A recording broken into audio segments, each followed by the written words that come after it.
જય અંબે વિદ્યાર્થી મિત્રો, અગાઉના લેક્ચરમાં આપણે હિસાબી પદ્ધતિની વ્યાખ્યા, સમજવા લાયક મુદ્દાઓ આપણે સમજ્યા. હવે આપણે આજના લેક્ચરમાં હિસાબી પદ્ધતિના લક્ષણો સમજીશું. હવે હિસાબી પદ્ધતિના લક્ષણો, એમાં પહેલું લક્ષણ છે નાણાકીય લક્ષણ. હવે હિસાબી પદ્ધતિ એટલે કે નાણાકીય લક્ષણ. અગાઉના લેક્ચરમાં આપણે સમજ્યા હતા નાણાકીય અર્થવ્યવસ્થા, એટલે કે વસ્તુના બદલામાં આપણે નાણાં ચૂકવીએ છીએ, અથવા કોઈ પણ સેવા મેળવવી હોય તો એના બદલામાં આપણે શું કરીએ? નાણાં ચૂકવીએ. તો એ કઈ વ્યવસ્થા હતી? નાણાકીય અર્થવ્યવસ્થા. એટલે કે કોઈ પણ આપણે વ્યવહાર કરીશું તો એનો ઉપયોગ શેમાં કરીશું? નાણાં તરીકે ઉપયોગ કરીશું. તો પહેલું લક્ષણ આવે છે કે નાણાકીય લક્ષણ. હિસાબી પદ્ધતિમાં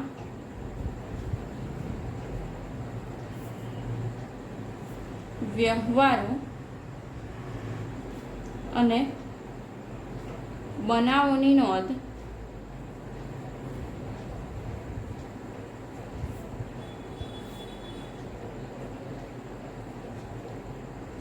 નાણાંના મૂલ્યમાં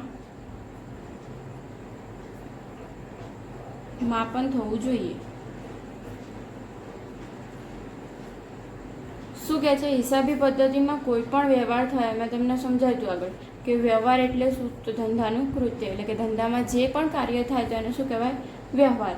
અને એ વ્યવહારના આધારે જે પરિસ્થિતિ અથવા પરિણામ, એટલે કે નફો અથવા ખોટ જે પણ ઉદ્ભવે છે તો તેને શું કહીએ છીએ આપણે? બનાવ. તો વ્યવહારો અને બનાવો શેમાં માપન થવું જોઈએ?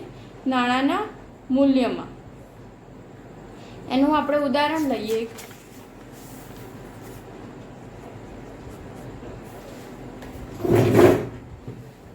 કે ધંધામાં આપણે 5 નંગ ટેબલ ખરીદ્યા. હવે આપણે ધંધામાં 5 નંગ ટેબલ ખરીદ્યા એટલે કે વ્યવહાર કર્યો. હવે એ 5 નંગ ટેબલ આપણે હિસાબો માટે નોંધવા હશે તો 5 નંગ ટેબલનું આપણે શું કરીશું? નાણાંમાં મૂલ્ય આંકીશું. તો એક ટેબલ સપોઝ રૂપિયા 1000 હોય તો 5 નંગ ટેબલના કેટલા થશે? રૂપિયા 5000. તો મેં તમને કીધું એ જ રીતે કે ટેબલ ખરીદ્યું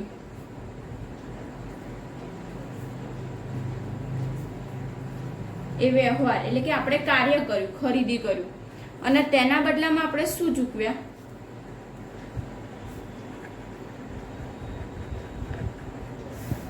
રૂપિયા 5000 ચૂકવવાના છે. અને રૂપિયા એ નાણું છે.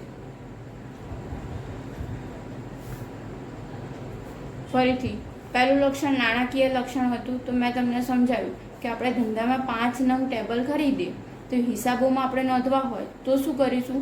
5 નંગ ટેબલનું આપણે નાણાકીય મૂલ્ય આંકીશું. તો આપણે અહીંયા ઉદાહરણ લીધું કે એક ટેબલના રૂપિયા 1000 હોય તો 5 નંગ ટેબલ આપણને કેટલામાં પડશે? 5000. તો એ 5000ની નોંધ આપણે કરીશું હિસાબી પદ્ધતિમાં. તો એ 5000 આપણે શું કર્યું? તો નાણાકીય મૂલ્ય આપણે આંક્યું અને આપણે તેની નોંધ કરી. તો હિસાબી પદ્ધતિનું પહેલું લક્ષણ શું થયું? નાણાકીય લક્ષણ.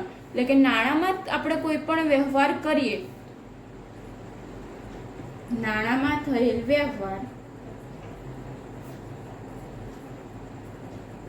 એ આર્થિક લક્ષણ અથવા આર્થિક વ્યવહાર કહેવાય. નાણાંમાં થયેલ વ્યવહાર એ શું કહેવાય? આર્થિક વ્યવહાર. માટે આ વ્યવહારને શું કહેવાય? આ વ્યવહાર જે પણ હોય એ શું કહેવાય છે? નાણાકીય લક્ષણ ધરાવે છે. પહેલો ટોપિક સમજાઈ ગયો કે હિસાબી પદ્ધતિનું પહેલું લક્ષણ તો શું? નાણાકીય લક્ષણ. તો કોઈ પણ વ્યવહાર આપણે કરીએ તો એ વ્યવહારનું આપણે શું થાય છે? નાણાંમાં મૂલ્ય આંકીએ છીએ. કે હિસાબી પદ્ધતિમાં જે પણ વ્યવહાર અથવા બનાવો નોંધીએ છીએ તેનું શેમાં કરીએ છીએ? નાણાંના મૂલ્યમાં માપન કરીએ છીએ અને ત્યારબાદ આપણે તેની નોંધ કરીએ છીએ. હવે બીજું લક્ષણ આવે છે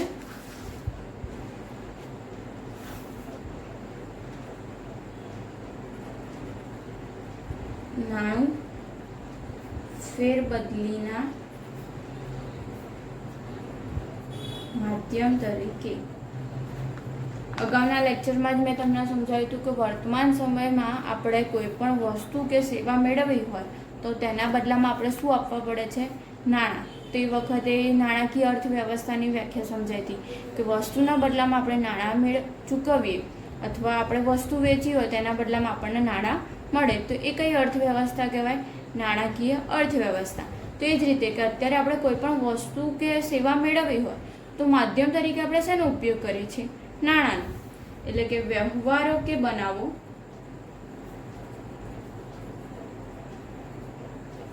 શેના માધ્યમથી અસ્તિત્વમાં આવશે? નાણાંના માધ્યમથી અસ્તિત્વમાં આવે છે.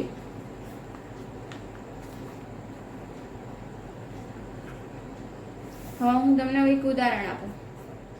આપણે 5 નંગ ટેબલનું જ ઉદાહરણ લઈએ અહીંયા કે આપણે વેચનાર વેપારી પાસે કે ટેબલના વેપારી પાસે, તો વેચનાર વેપારી પાસે 5 નંગ ટેબલ છે. તો આ ટેબલ એ વ્યક્તિ પાસે શું થઈ? વસ્તુ થઈ. હવે એ 5 નંગ ટેબલ આપણે ખરીદશું એટલે એ 5 નંગ ટેબલના બદલામાં એમને શું મળશે? એ વ્યક્તિને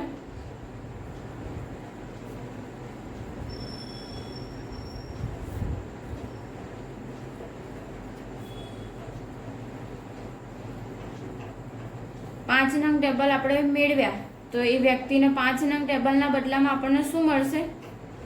નાણાં. હવે એ જ વ્યક્તિને કોઈ અન્ય વસ્તુ અથવા સેવા મેળવવી હોય તો એ 5,000 રૂપિયાનો ઉપયોગ કરીને કોઈ પણ વસ્તુ કે સેવા મેળવી શકે. રૂપિયા 5,000 દ્વારા કોઈ પણ વસ્તુ કે સેવા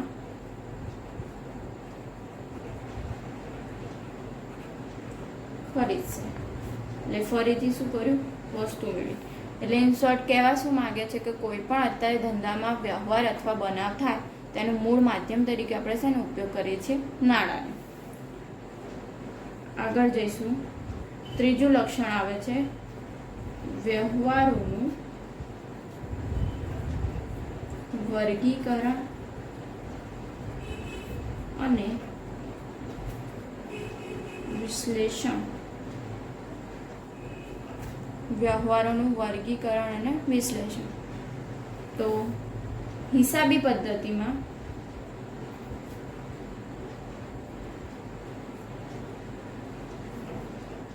જુદા જુદા પ્રકારના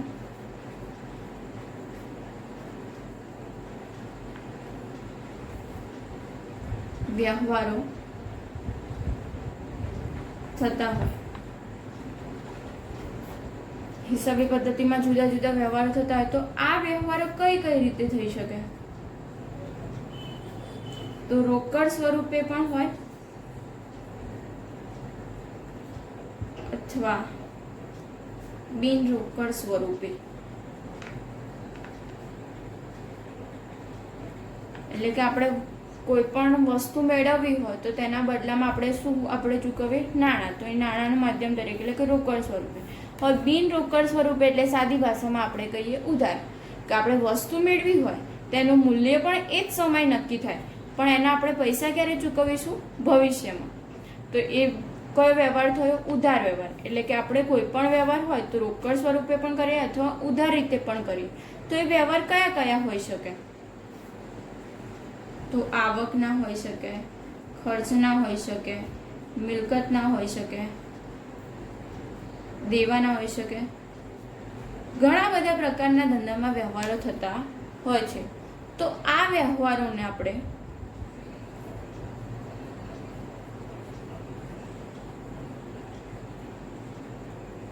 તેના પ્રકારના આધારે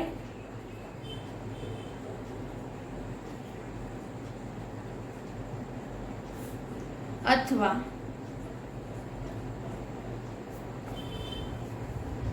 ઉધાર જમાના નિયમો પ્રમાણે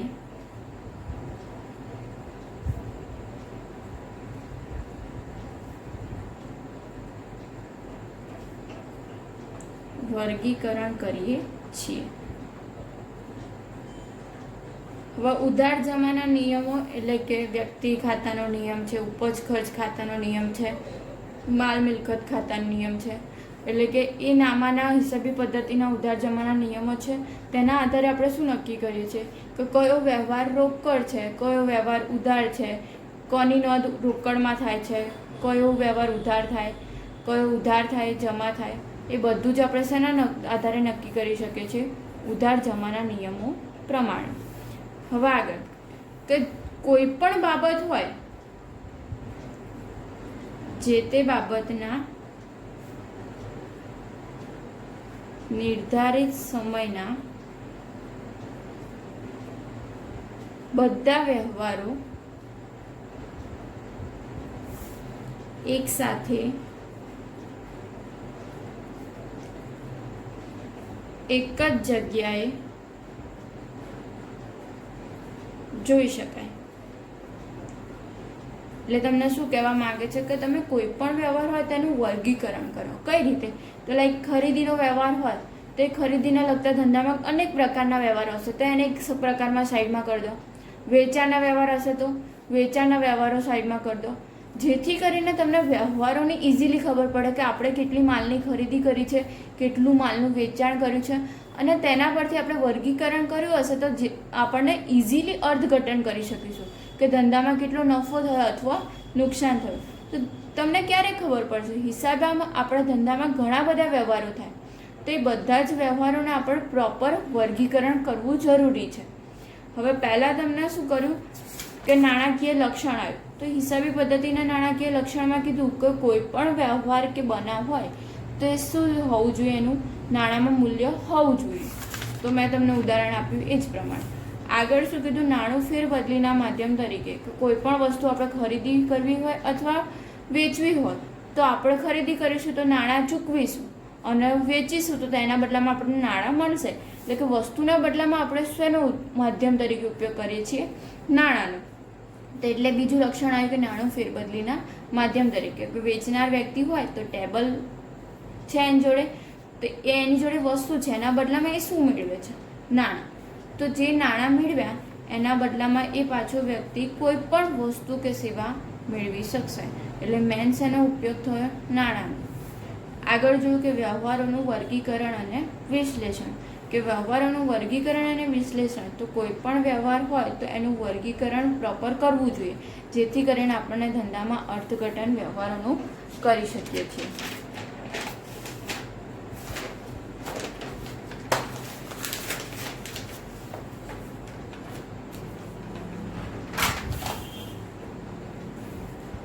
તો ચોથો ટોપિક આવે છે વ્યવહારોનું અર્થઘટન. હિસાબી પદ્ધતિમાં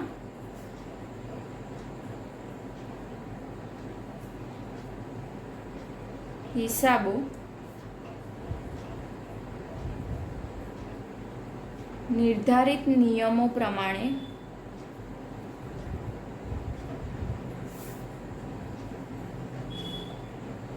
તૈયાર થયા બાદ તેમાં દર્શાવેલ વિગતો અને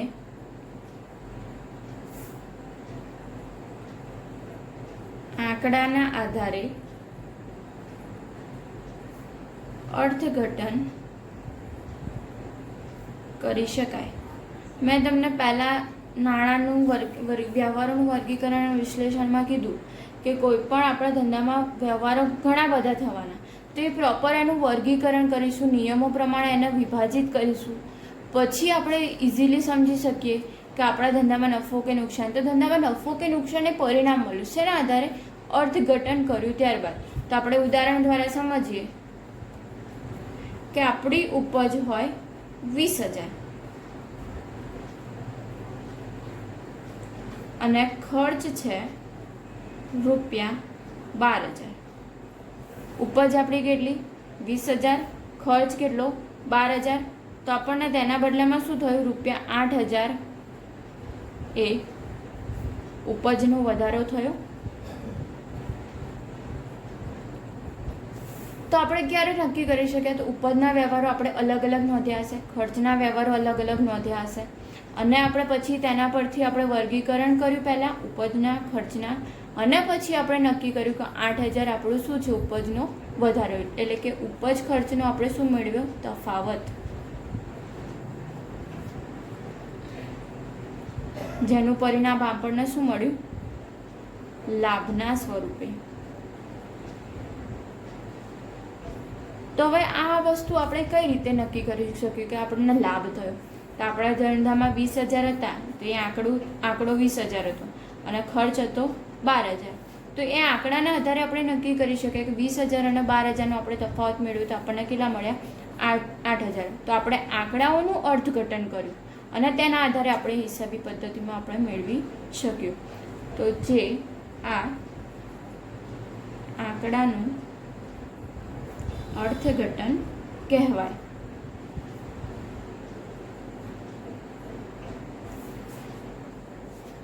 આગળ આવે છે નવું લક્ષણ કે જથ્થાત્મક માહિતી.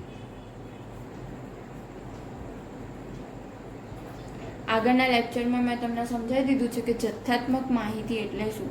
કે ધંધામાં કોઈ પણ વ્યવહાર અને બનાવ થાય તો તેને આપણે શેના સ્વરૂપે નોંધીએ છીએ? નાણાંના સ્વરૂપે. તો એ નાણાં સ્વરૂપે માહિતી આપણે મેળવીએ તો છે આપણને શું મળે? આંકડા. તો આંકડાકીય માહિતી એ આપણા માટે શું કહેવાય છે? જથ્થાત્મક માહિતી. એટલે કે જથ્થાત્મક માહિતીને આપણે બીજી રીતે કહેવું હોય તો કહી શકાય કે આંકડાકીય માહિતી. તેની વ્યાખ્યા તમને 1 માર્કમાં પૂછાઈ શકે કે જથ્થાત્મક માહિતી એટલે શું? તો લખાય કે હિસાબી નોંધમાં નોંધવામાં આવતી માહિતી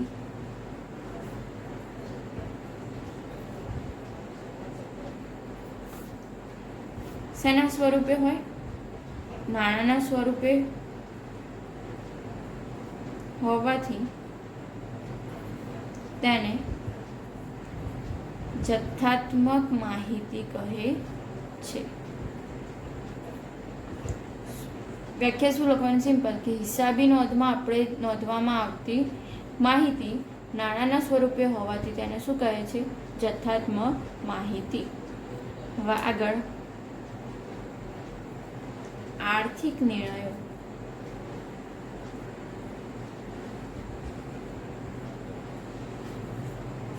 આર્થિક નિર્ણયો તો હિસાબી પદ્ધતિમાં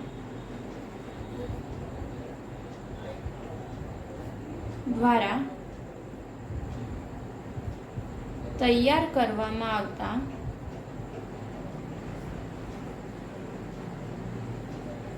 હિસાબોના આધારે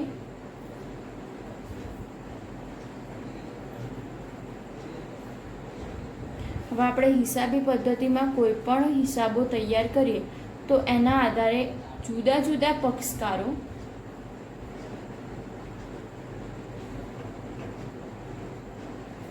પોતાના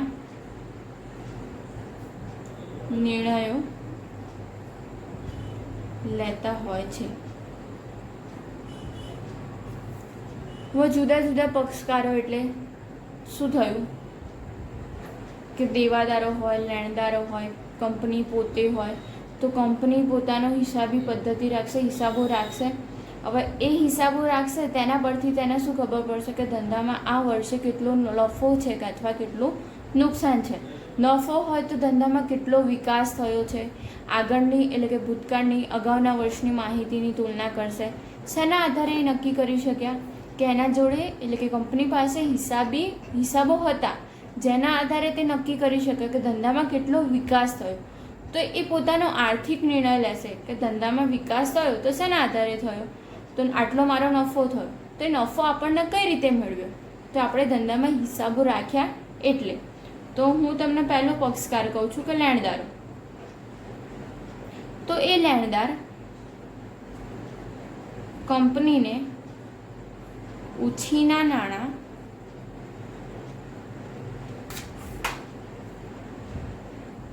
આપવા માટે. હવે કોઈ પણ લેણદાર હોય તો એ લેણદાર હિસાબો જોશે હવે એ હિસાબો જોશે, એ પરથી કંપનીની પ્રતિષ્ઠા અથવા એ કંપનીનો નફો કેટલો છે એ બધું એ શાના આધારે મેળવી શકશે? હિસાબો આધારે. અને તેના પરથી નક્કી કરી શકે કે તેને ઉછીના નાણાં આપવા કે નહીં. તો ઉછીના નાણાં આપવા કે નહીં એ પોતાનો નિર્ણય થયો. અને નાણાં એટલે કે નાણાંનું મૂલ્ય આંકી શકે એટલે આપણે શું કહીએ? આર્થિક નિર્ણય. બીજું આપણે પક્ષકાર લઈએ, સંભવિત શેર હોલ્ડર્સ.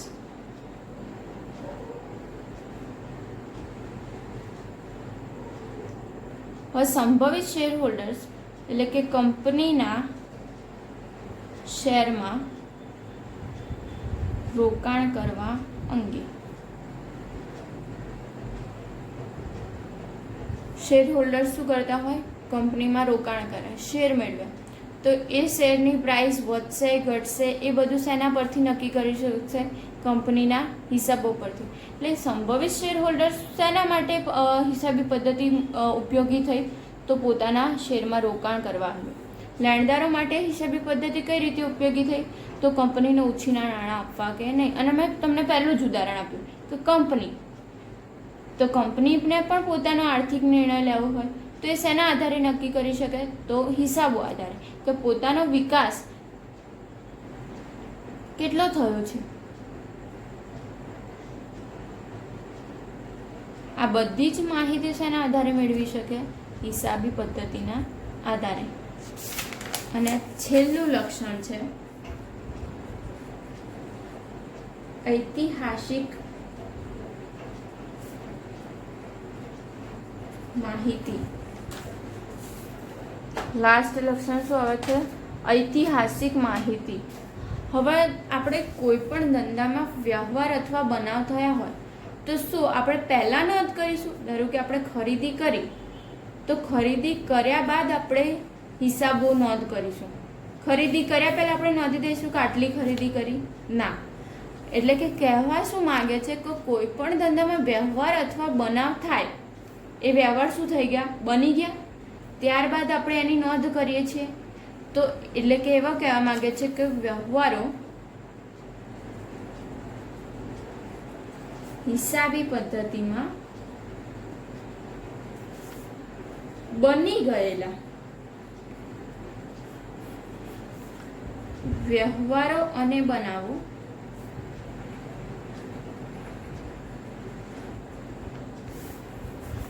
નોંધવામાં આવે. પહેલા આપણે કોઈ પણ વ્યવહાર કરીએ પછી એની શું કરીએ? હિસાબી પદ્ધતિમાં નોંધ. તો તમને કીધું કે આપણે હિસાબી પદ્ધતિમાં કેવા વ્યવહારો? તો જે ભૂતકાળમાં બની ચૂક્યા હોય. વ્યવહાર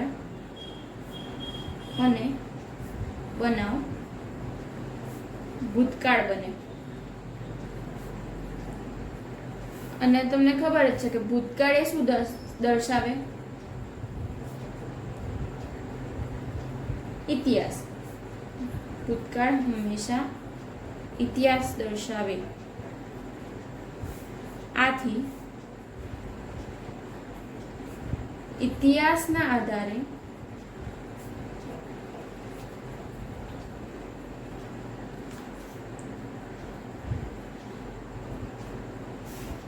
તૈયાર થયેલા હિસાબો ઐતિહાસિક માહિતી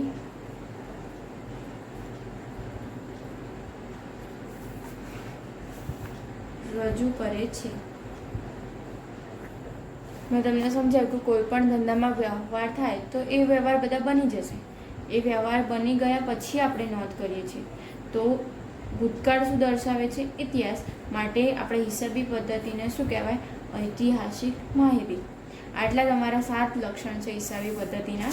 એમાં ફરીથી આપણે ફટાફટ રિવિઝન કરી લઈએ કે હિસાબી પદ્ધતિના લક્ષણો. હિસાબી પદ્ધતિના લક્ષણોમાં પહેલું યાદ રાખવાનું કે નાણાકીય લક્ષણ. નાણાકીય લક્ષણમાં આપણે કઈ રીતે લખવાનું? કે ધંધામાં કોઈ પણ વ્યવહાર અને બનાવ બને તેનું આપણે શેનામાં આપણે મૂલ્ય આંકીએ છીએ? તો નાણાંના મૂલ્યમાં. તો મેન આપણે શેનામાં મૂલ્ય આંક્યું? નાણાંમાં. એટલે એનું પહેલું લક્ષણ થયું નાણાંમાં મૂલ્ય આંકી શકાય. સેકન્ડ આવે છે કે નાણું ફેરબદલીના માધ્યમ તરીકે. વર્તમાન સમયમાં આપણે વસ્તુના બદલામાં આપણે શું આપીએ? નાણાં. શેનો ઉપયોગ કરીએ છીએ? નાણાં. તો તમને કીધું કે ફેરબદલીના માધ્યમ તરીકે અત્યારે આપણે શેનો ઉપયોગ કરીએ છીએ? નાણાંનો. આગળ આવે છે વ્યવહારોનું વર્ગીકરણ અને વિશ્લેષણ. હિસાબી પદ્ધતિમાં ઘણા બધા પ્રકારના વ્યવહારો થશે. તો એ વ્યવહાર રોકડ સ્વરૂપે પણ હોઈ શકે અથવા ઉધાર વ્યવહાર સ્વરૂપે પણ હોઈ શકે. તો તેનું પ્રોપર વર્ગીકરણ કરીએ તો આપણને ધંધામાં ખબર પડે કે આ વ્યવહારો આપણા આટલા ખર્ચ થયો, આટલો ઉપજ થયો, આટલી ખરીદી કરી, આટલી વેચાણ કરી. તો ખરીદીના વ્યવહાર હોય તો ખરીદીના વ્યવહાર અલગ, વેચાણના વ્યવહાર હોય તો વેચાણના વ્યવહાર અલગ. એમ બધા જ વ્યવહારોનું શું કરીએ છીએ આપણે? વર્ગીકરણ. અને તેના પરથી ચોથું લક્ષણ છે કે વ્યવહારોનું અર્થઘટન, કે આપણે પ્રોપર ઉધાર જમાના નિયમો પ્રમાણે વર્ગીકરણ કર્યું અથવા એ વ્યવહારોને આપણે વર્ગીકરણ કર્યા બાદ આપણે મેળવી શકીએ કે ધંધામાં કેટલો નફો છે કે નુકસાન. તો ધંધામાં જે આપણે પરિણામ મેળવ્યું તેને શું કહેવાય? વ્યવહારોનું અર્થઘટન. આગળ હિસાબી પદ્ધતિ એ કેવી માહિતી છે? તો જથ્થાત્મક. મેં તમને બીજું નામ આપી દીધું કે આંકડાકીય માહિતી. એની વ્યાખ્યા પૂછાય તો આપણે લખવાનું કે હિસાબી નોંધમાં નોંધવામાં આવતી માહિતીને આપણે શેના સ્વરૂપે દર્શાવીએ છીએ? નાણાંના સ્વરૂપે.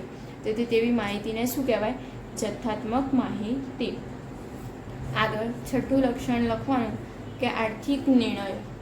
તો હિસાબી પદ્ધતિ દ્વારા આપણે શું કરીશું? હિસાબો તૈયાર કરીશું. હવે એ હિસાબી પદ્ધતિમાં આપણે તૈયાર કરવામાં આવેલ હિસાબો જુદા જુદા પક્ષકાર માટે ઉપયોગી બને છે. તો મેં તમને 3 ઉદાહરણ આપ્યા કે પક્ષકારો પહેલાં મેં લખ્યા. કયા કયા? તો લેણદાર, સંભવિત શેર હોલ્ડર્સ અને કંપની.